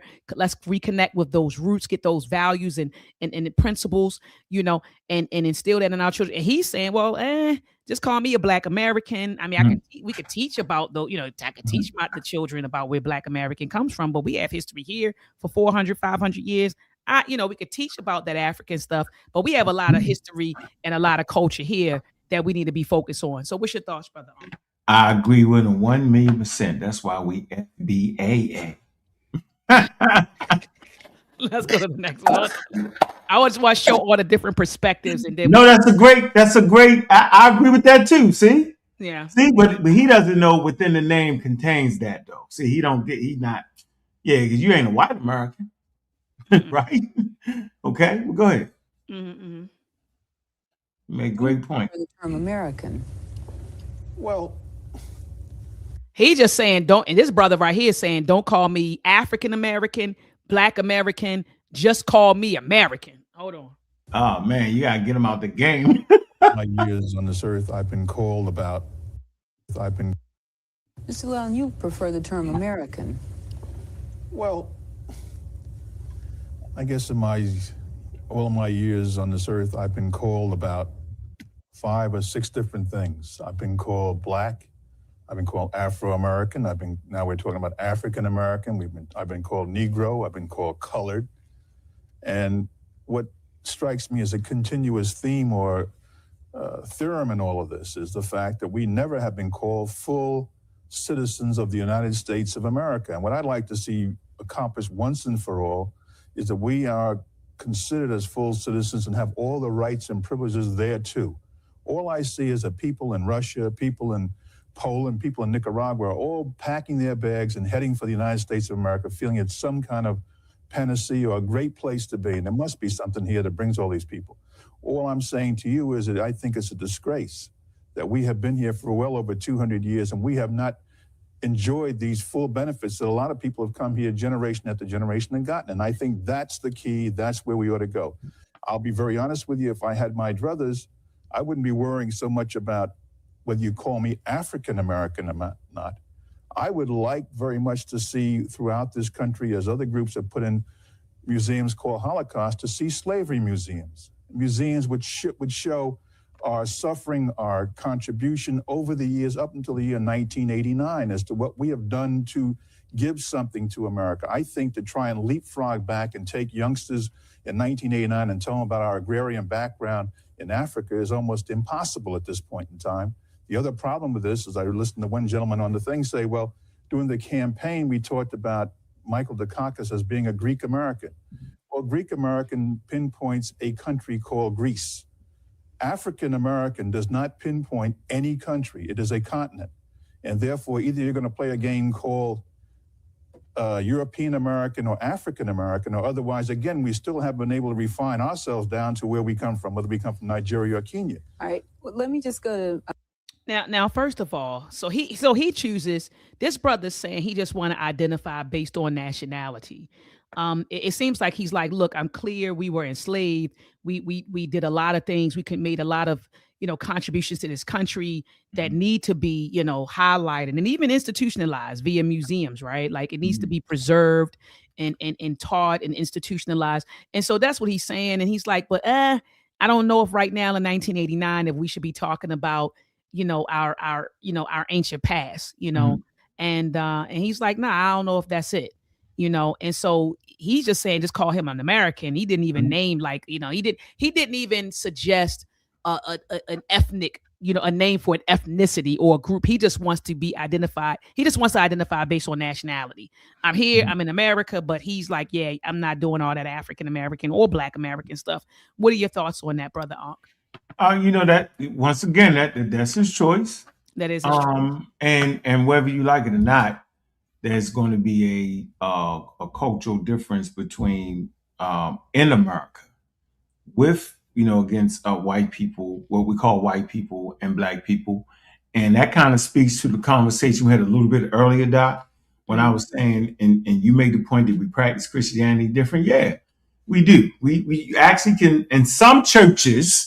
Because some Black churches have white pastors, but in some churches, Black churches have white pastors, right? But in some churches, you can go and see the cultural differences, depending on, watch this, Catholics, Black Catholics, they worship the same way, okay? Pentecostal church is typically white. They dance and all that. And so it's a fine line there. But at the end of the day, we do have things that are different. I often say for years, I think, we should definitely celebrate the differences now. No, absolutely. Right. He want to celebrate the similarities. That's fine. But I think for us, so we don't get lost in the minutia, right? We should celebrate our differences because I think it's our differences that make us great. That's just for me. The things that make us different, okay, the parts that stand out for us. I think that's important because that's what we actually lost. We got it. Okay, we got a similar, that's fine. But those things those Africanisms that you talked about, that seep out, that ooze out and all that, I don't have a problem with celebrating that at all, right? And still understand that my ancestry, for 400 years is in America. I love my great-grandmother. I met her. I met my great-great-grandmother. I met my grandmother. Met my aunts, my great-aunts. I love them. My father, right? Buried in this land right here. We fought in all the wars, World War I, World War II. So I don't know why people talk about me no, I understand. You know what I'm saying? Where my bones is thrown at. Come on, that part. Yeah, so I don't know what y'all talk. They just misconstrued me. I've never said I was a Pan-African. I just don't have a problem with Pan-Africans. I don't get it. I'm like, there's a lot of things you can learn from a Pan-African. There's a lot of things you can learn from an African. Like, you don't just go to war with somebody because they say they're Pan. You go to war. Matter of fact, you don't go to war with them. You just have intelligent conversations. See this conversation right here? It's a very affluent, intelligent conversation. We can hear where all sides coming from. They ain't calling each other tethers and this, that, and the other. It's crazy. The communication style these days, it actually breaks us apart, which is crazy. We can't afford. That's what we can't afford. No, we can't. How about that? Can't afford that. Yeah, and I'm with Queen Mother Betty Jenkins. She said, "Call yourself whatever you want." At the end of the day, Sister Betty Jenkins, Mama, I feel the same way. Mama's like, look, Sister Betty Jenkins said, "Call yourself whatever you want." At the end of the day, I'm with you. Sister Betty Jenkins, I'm with you 1,000%. But hold on, this is the last one. It's Kwame Ture, and then we'll close out. Mr. Ture here. In the 1960s, as I said before, you were one of the ardent proponents using the term Black. How do you feel now about abandoning it in favor of African American? Well, I do not even use the term African American. I use the term Africans because that's what we are. We're Africans in America. There's nothing American about us. Our history has only been a history of struggle in America. We are the only ethnic group in America who have to shed our blood to make reform. To get the vote, we must shed our blood. To get our children to school, we must shed our blood. To get on a bus and sit where we want, we must shed our blood. To even get in a filthy 5 and 10 cent store, we must shed our blood. So I don't see how we could be American. We're Africans in America struggling against American capitalism. And only until it's destroyed will we enjoy the rights that everyone else is speaking of. Well, how do you respond to that, Mr. Llewellyn? Well, so what's your thoughts on what he said? I just want to run it back one more time. That's my guy, Kwame Ture. Peace be upon his soul. He said, let's go ahead. Hold on, let's go. Here in the 1960s, as I said before, you were one of the ardent proponents of using the term Black. How do you feel now about abandoning it in favor of African American? Well, I do not even use the term African American. I use the term Africans because that's what we are. We're Africans in America. There's nothing American about us. Our history has only been a history of struggle in America. We are the only ethnic group in America who have to shed our blood to make reform. To get the vote, we must shed our blood. To get our children to school, we must shed our blood. To get on a bus and sit where we want, we must shed our blood. To even get in a filthy 5 and 10 cent store, we must shed our blood. So I don't see how we could be American. We're Africans in America struggling against American capitalism. And only until it's destroyed will we enjoy the rights that everyone else is speaking of. Well, how do you respond to that? Brother Ankh, what's your thoughts? I mean, that's what, he really think here, to him in his mind here, African in America, right? And that's the way he feel, but he's not a continental African. His genetics say different. And that's the way he feel. And that was a calling card for a lot of people. And, and that's where the war begins, right? Because most African Americans don't even connect themselves to Africa. They were like, we're not Africans. We know the difference between African. That's in the conversation. That never was, in our neighborhoods, we understood that you come from Africa, right? And for him, he was embracing his Africanness. I don't see nothing wrong with that. Okay. I mean, that's his thing. I wouldn't lean these days, because we grow and we change, we get more information. These days I just like to be clear. I like to be clear. For me, just saying you're an African is not enough for That's right. That's what I feel like. Just saying it is in these days, just because people be like you said, everybody's not on a science kick and this is what you mean. So I'm with you, just saying I'm just an African. That, like you said, to me, that's just not enough. That's not enough. That's not enough. It's too much for that. You finished playing the clip? Yeah. I'm finished. Go ahead, brother. So I want to show real quick my lineage, the woman's side of the house right here, the L. Can you see this? Yeah, we go ahead. Yeah, this is one little small part of my DNA right here. Okay. You can actually see it, L3, right?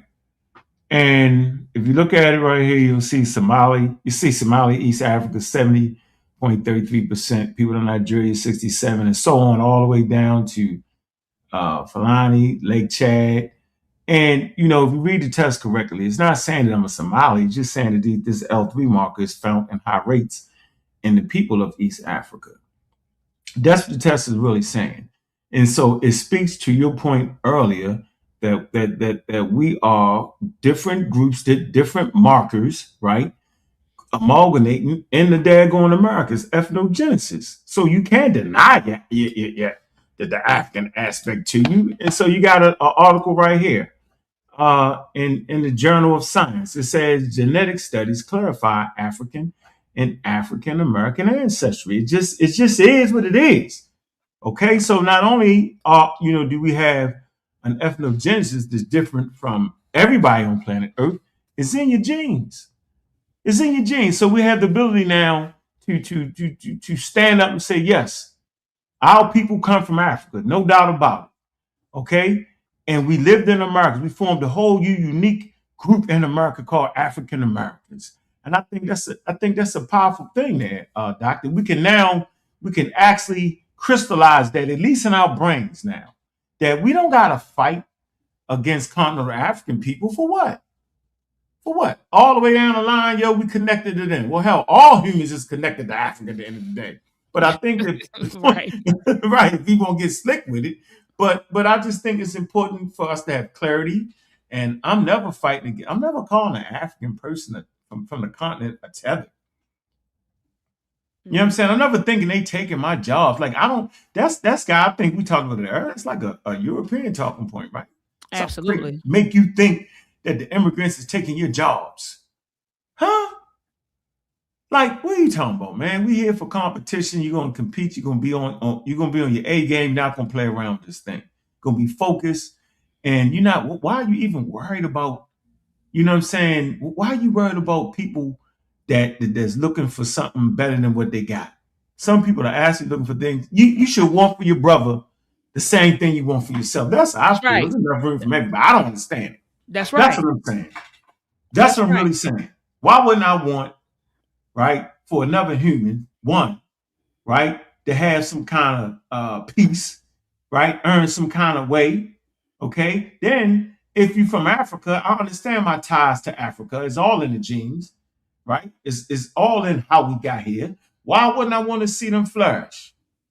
That's like you work. See, that's called a hater, Doc. I never seen you hate. I never seen you cared about more people getting in the space of teaching STEM. We don't hate. We just say the more the merrier. The more people pushing STEM, the better off we is as the people. If you're doing your job, more people will want to be able to teach STEM and promote STEM. I don't say, why y'all promote STEM now? I started that or I did that's ludicrous. That's crazy. I can't believe, Doc, you done took it to a whole new level. I can't believe, look at it. She's stealing. What? Well, first of all, they could never accuse me of that. I've been in STEM since 1999. So nobody could ever say that. I've been studying engineering. I've been studying engineering since 1999. Got my first degree in 2003 before I met you, Ankh. You see what I'm saying? So I don't want nobody to ever get that twisted. You know what I mean? Like how many sisters in Baltimore, in Maryland got that degree? When I got my doctorate, it was probably like 16, 17, something like that. Ridiculous. See that? Number 16, 17. But that's crazy. People are asking for the title in the title, guys, of this YouTube video. It was called Kwame Ture Debates What's in a Name: African, African American, Black, or Black American 1989. I'm going to drop the link in the chat. I'm gonna drop the link in the chat so that you all have it, so you can click on it. And it's cool. It's real cool. It's only 25 minutes, y'all. Real cool debate. 25 minutes. So make sure that you check it out.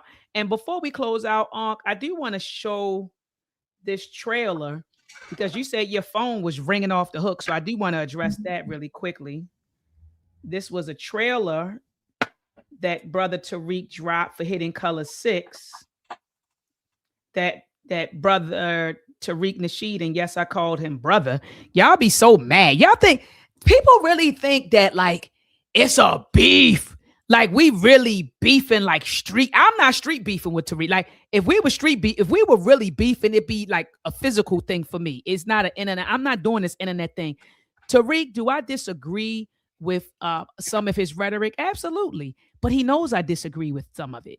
Just like I'm pretty sure he disagreed with some of my rhetoric. I don't hate him though. I don't hate Brother Tariq. I don't dislike him. That's crazy. Like that is crazy. I want you all to understand. It's some weirdos out here.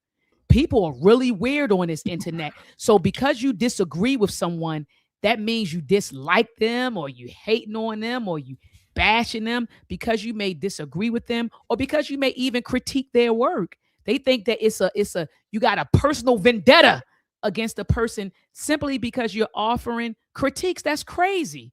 I don't dislike him.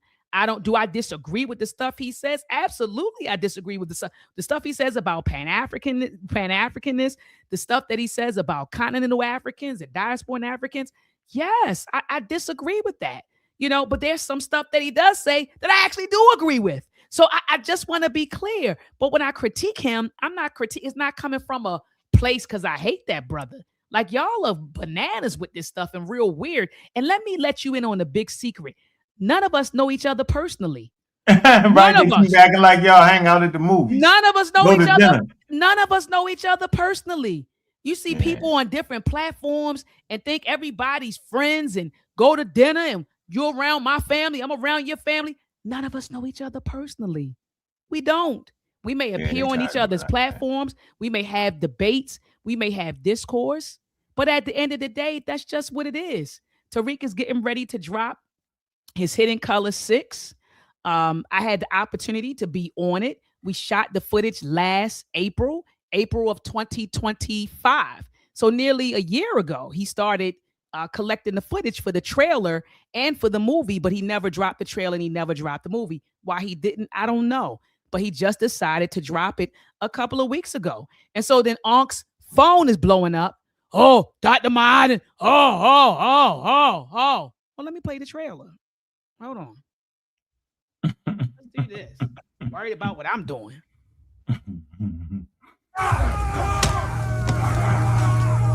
Erasing history is something that you have to do when it comes to conquest, domination, and destroying a people. If people knew who they were, what they were, and what they were capable of in the past, they will understand what they have a possibility or a likelihood of doing in the future.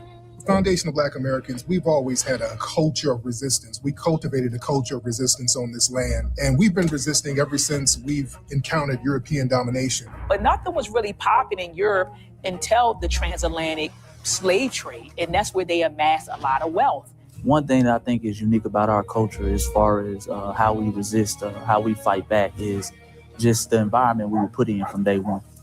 Being only 13% of the population, the white supremacists were very meticulous about keeping that population at a certain amount. There was never a period when we did not resist the encroachment of the white man. They have a natural behavior of authority no matter where they go. That's why they'll step up in front of us in the line at the store. We're not important. They don't even see us. We've never been able to excel. We've never been able to relax. We've never been able to just be, which means that existence is resistance. It must be something in our DNA, our historical background, to when something doesn't sit right with us, especially spiritually, in our souls and in our spirit, we just say no. We live in resistance. From the moment we're born, we're in resistance. And it's handed down generation to generation. And so I think that cultural resistance is actually in our DNA, in our epigenetics, and then it blossoms out into the culture. So there's almost nothing in America that we do, from song to dance to politics to the way we talk, the way we dress, having coded languages considered to be slang today. Everything about Black American culture is a form of resistance. Of course, they want to always downplay our contributions to the global tapestry because they continue to act like our number one export in this country is not Black innovation.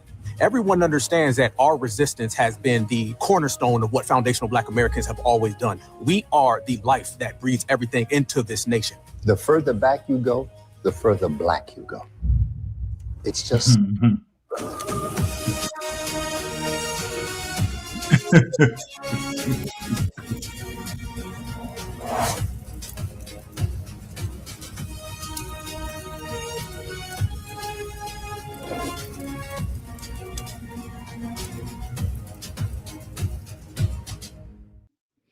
And so check this out, Unc. Let me put us back on the daggone screen. Mm-hmm. Let me put us back on the daggone screen. I do want to say this. Big up to Brother Tariq for another documentary. I love the fact that he's focusing on resistance because a lot of our children think that we didn't resist. I even hear them. Some people are ashamed. I hear some of the conversations. I work with the youth. I've been working with the youth for several years. I hear some of the conversations. Some of them are ashamed of our history because they see the civil rights movement and they think that we were just passive and that we just allow white folks to beat us up. We were enslaved. We just let white, and they really don't understand our full history. They really don't understand that we were resisting in the dungeons on the coast and during on the ships. We were resisting wherever we went. We resisted. They don't understand that history, and that history is going to be highlighted.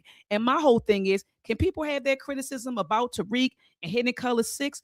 Yes, they can. But if you have that much criticism, go create your own documentary. I think it's simple. If you have a lot of Tariq, go create your own documentary. Yeah, tell your story.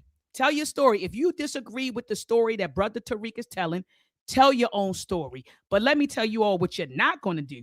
You're not going to dictate who Dr. Ma'at, where she go, who platform she on, who she associate with, because the only people who pay Dr. Ma'at's bills are Dr. Ma'at.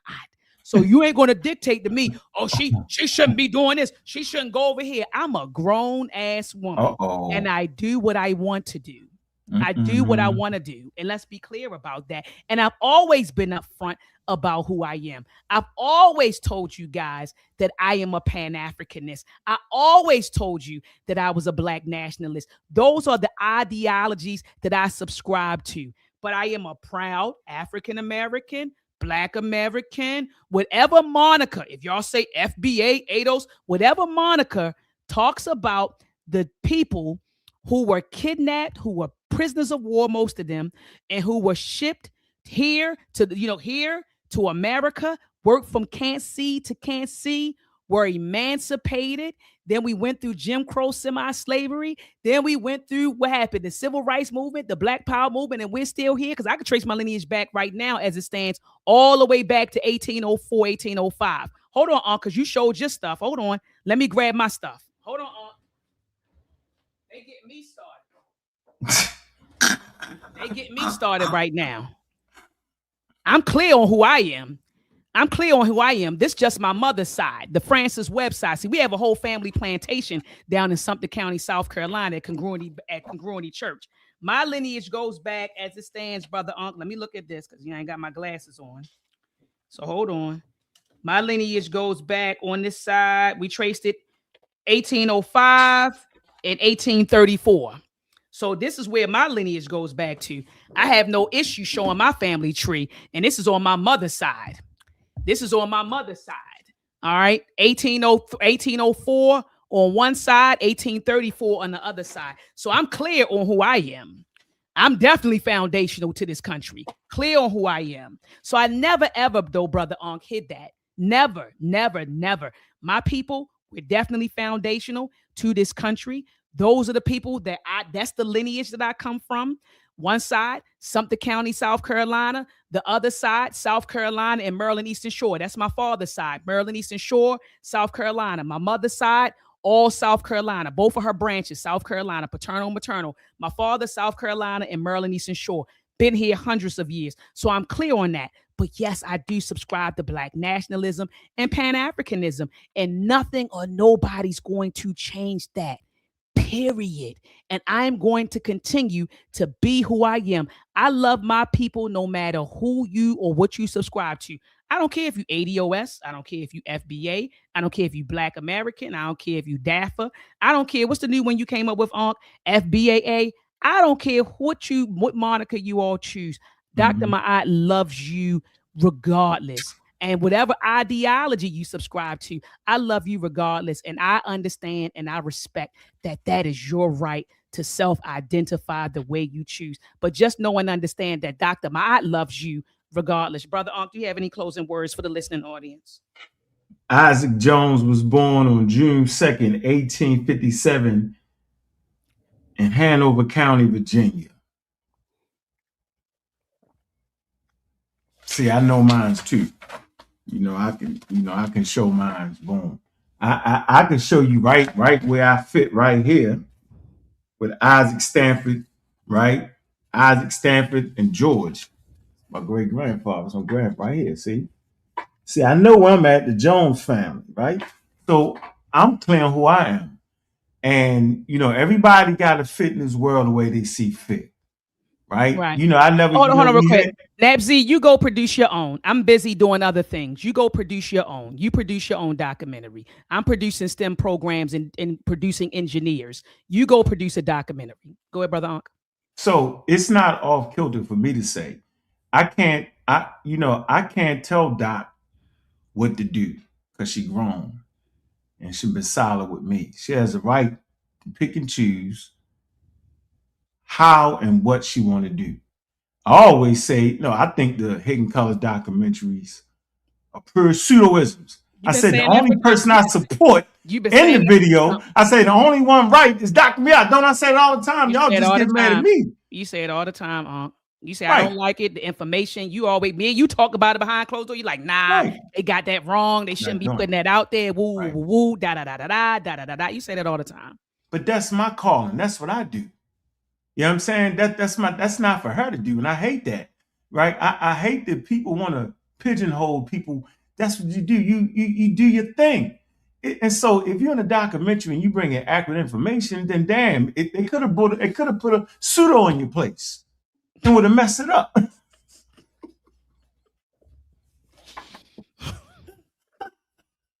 I ain't doing this with you. I ain't doing this with you.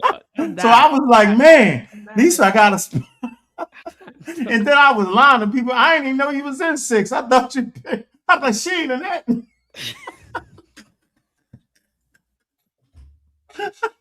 I thought it was something else about. I don't know.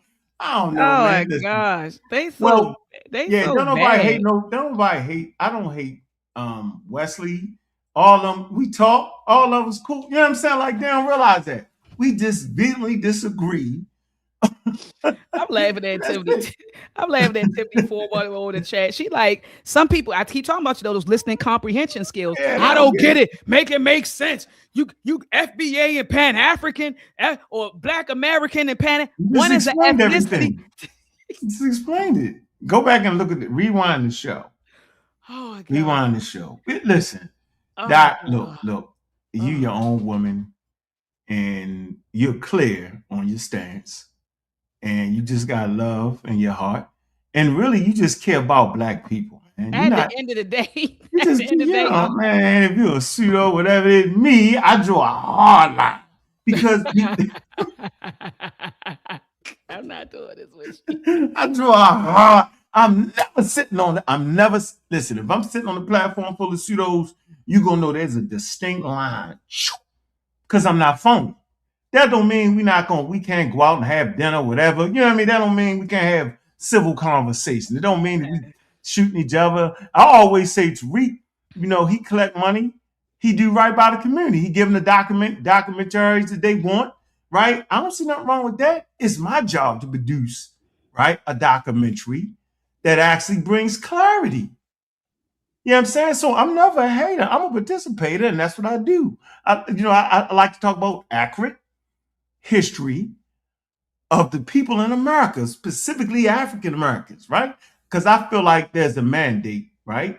And the mandate for me is to have our history, not a made-up history, because I feel like that's the mandate. And I've always said I feel like the Hidden Color series goes against the mandate, giving us accurate history. That's my only complaint. Yeah, you that said there's that. a mandate here that we supposed to, based off us knowing our history, it's supposed to make us a better people. Based off us understand our connection to Africa, it's supposed to make us a better people. Based off historical accuracy, because we claim that white people lied to us, right? Then, so if we claim that white people lied to us, you can't then turn around and lie to us. I think it's egregious. Yeah, no, I'm with you. No, I'm with you. But I'm not a hypocrite, because a lot of them things you see on Hidden Colors, I used to say 15, 20 years ago. So I got empathy. It's the people in that chat that don't got the empathy. See, people in the chat act like y'all always was right here with what I'm saying. That's a lie, man. That's a lie. See, I'm not a hypocrite, Doc. So who am I to tell Doc not to be in a documentary where she can help some people? Because I used to swear that humans popped up everywhere. The Egyptians was black as coal, and Africans walked to America. But hold on, let me say this, let me say this. People don't. What kills me is, and I know how they do you. They'll go find an old clip or something that you said. Oh, they killed me. They show you something from. Yeah, that's Chef and L. Chef and L did that. Yeah, you did that. You said this 20 years ago. What I thought and felt 20 years ago may not be what I thought and felt today. I think it's like people. It's like I'm telling you. People want to put you in their box, and they want to keep you right there, and there's no room to grow. You know, they just want to keep you right there. You used to do this. I remember you used to get high. I remember you was selling weed. I remember when you did. I remember. What am I doing right now?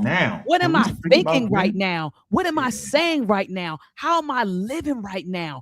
People act like nobody evolves. You know what I mean?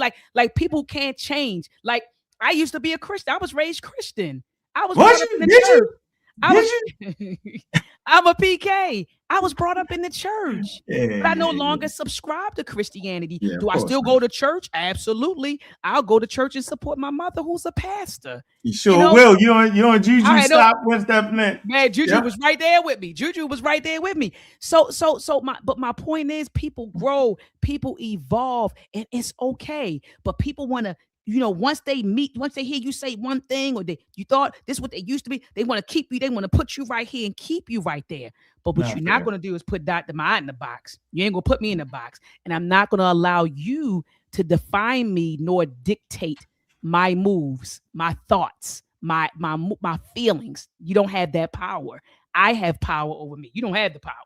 You don't have the power, especially you ain't paying no bills over here. You ain't got the power. So anyway, just talking in the chat, Chatty and the Patty. Yeah, you ain't got no daggone. Yeah. Before we get out of here, family, make sure that you hit on over to meltrek365.com.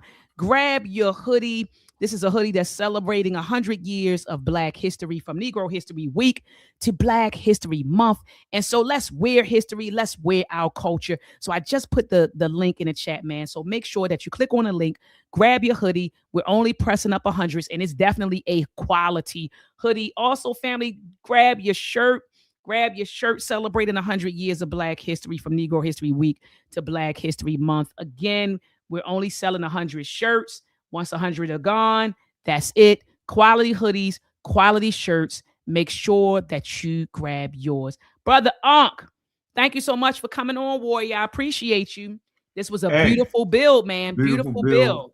No hate nowhere. No. Love to the people. And all I can say is we're going to keep shining, Doc. That's all we're going to do. We ain't going to let them, we're going to be stronger than the forces that want to pull us apart. That's right. Okay? I've never heard you beefing with Tariq and none of them. You let them know you about to do a show. They already know I ain't got no sense on it. Everybody know it, but I ain't never lied and said wild, reckless things. I don't lie on people. Nah, man. Right, I'm just talking about the work, man. But I've never talked about that man family. Pretty sure he's a good dad. You know what I'm saying? I like the fact that he takes people money and give them their products. There's a lot of people like Umar Johnson who don't. He take your money and play with you, right? I never put him in that category. No, Tariq don't scam. He not scamming you. Yeah, And like I said, you may not like what he says out of his mouth, but you cannot call him a scammer and say that he's robbing the community. You know, he put out, like you say, he take the money, he does what he's supposed to do. He he creates the documentaries. You know, people buy him, and like I said, he and I just have ideological differences. And that's okay. But at the end of the day, that's still my brother. Do I disagree with some of the stuff that he says out of his mouth? I'm like, golly, why Tariq say that? Or why, you know, because he be saying he be banging. Yeah, he go hard. And then he be banging on Pan-Africanism. And I'm a Was he in Africa? Wasn't he just in Africa? Yeah, he was. He left y'all, didn't he? He left Senegal. He was in Senegal. Yeah, but I'm just like, you know, Tariq in Senegal. I don't have an issue with him going to Senegal. Go to Senegal. I thought the world. But I know the FBA ain't going to Senegal. Yeah, I'm like, you know, let the man travel and go to Senegal. Let him. So he might have a different idea in his head than y'all think, because y'all seem to be hating Africans while he over there enjoying African custom and traditions. It's amazing to me. Y'all may need to sit down and talk to that man, ask him what's going on. Let that man live his life. Let that man let him live his life, man, because he don't seem to have a problem with going to Africa. That was my whole point. He don't seem to have a problem. So I don't know why y'all got a problem. Exactly. All right, brother. Look, before y'all get out of here, thumb up the video, thumb it up. Also, family, make sure that you share the video. And lastly, family, make sure that you subscribe to my YouTube channel and also Brother Ankh's YouTube channel. Big up to the community of skeptics. Big up to the pseudo killer. So make sure you subscribe to his YouTube channel as well and hit the notification bell so that whenever I go live, you will be notified. All right. And hopefully I'll be live next Sunday at 7 p.m. Eastern Standard Time. Brother Ankh, you going live again? You going live after this or you done?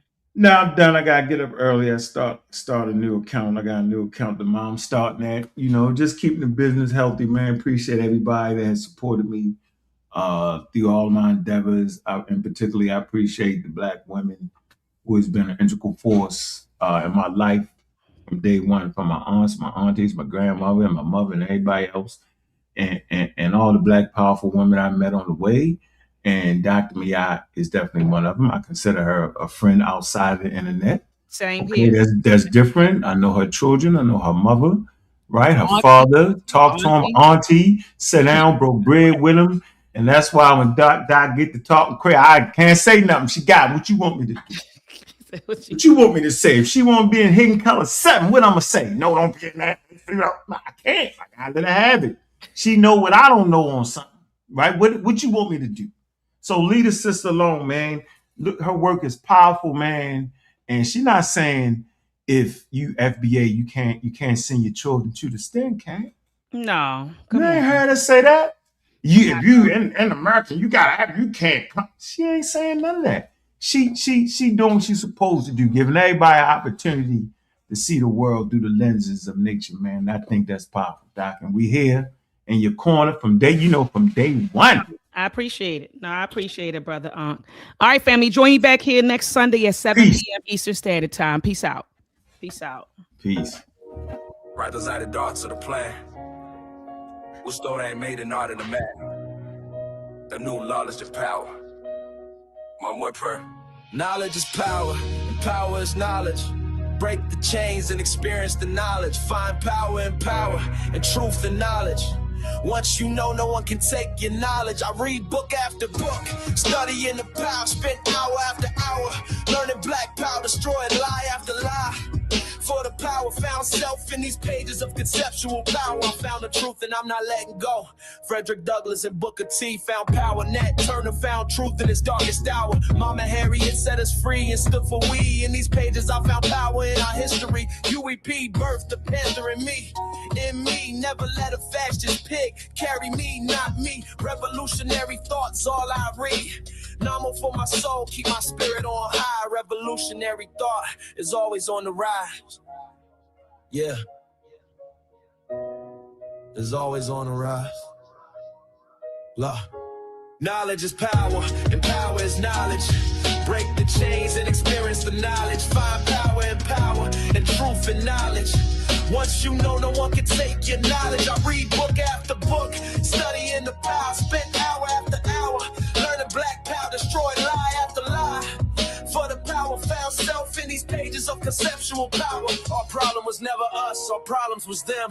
Them being the ones who robbed and took us, kings and queens, nation builders. From stolen legacy to Anthony Browder, building institutions with black knowledge, build black libraries for black scholars, building black minds, urban philosophy, urban black reads, every one place. Black owned bookstores, we support your space. To all black authors, we give much thanks. Knowledge is power, and power is knowledge. Break the chains and experience the knowledge. Find power in power and truth and knowledge. Once you know, no one can take your knowledge. I read book after book, studying the power, spent hour after hour, learning black power, destroyed lie after lie. For the power found self in these pages of conceptual power. Our problem was never us. Our problem was never us. Our problem was never us. Ooh. Knowledge is power, our power is knowledge. Break the chains and experience the knowledge. Find power in power and truth and knowledge. Once you know, no one can take your knowledge.